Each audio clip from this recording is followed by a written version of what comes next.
We have reaction for you tonight to a county judge's ruling which says the cash bail, part of Illinois' controversial Safety Act law, is unconstitutional. WGN's Jenna Barnes is joining us now from the newsroom with what those for and against the ruling are saying tonight. Jenna. Lourdes and Ray, the picture of how this ruling plays out across the state remains a little unclear tonight. It applies only to the counties that sued, and Cook County was not one of them.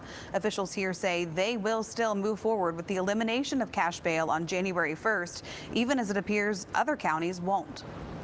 Republican leaders celebrating a Kankakee County judge's ruling that the elimination of cash bail in the Safety Act is unconstitutional, finding it violates the state's separation of powers.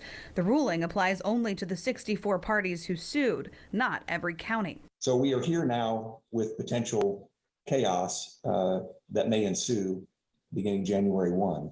We will have counties throughout the state which will have a cash bail system, and counties throughout the state which will potentially not have the cash bail system. If nothing is done between now and January 1st, there will be unequal application of this law throughout the state of Illinois.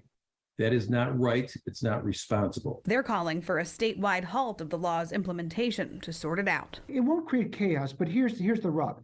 If Cook County and others decide to implement the safety, which I think they will, on January 1st, then they will release many people who otherwise would be incarcerated. If the Illinois Supreme Court expeditiously decides to approve the Kankakee Court's decision, then they will have to go back and decide whether to reapprehend these individuals awaiting trial. Illinois Tech law professor Harold Krent says the ruling doesn't take into account the power of the legislature. That the legislature has a great deal of discretion in deciding what is criminal, what a sentence should be, and indeed what are pretrial release policies. So that's what the Illinois legislature tried to do here. It maybe not have been perfect, but it tried to balance public safety, the idea and fairness, and the idea that somebody shouldn't be released just because someone has more money than someone else. While Governor J.B. Pritzker and Attorney General Kwame Raoul vowed to appeal the judge's decision to the state Supreme Court. Raoul saying in a statement, Illinois residents in all counties should be aware that the circuit court's decision has no effect on their ability to exercise their rights that are protected by the Safety Act and the Illinois Constitution.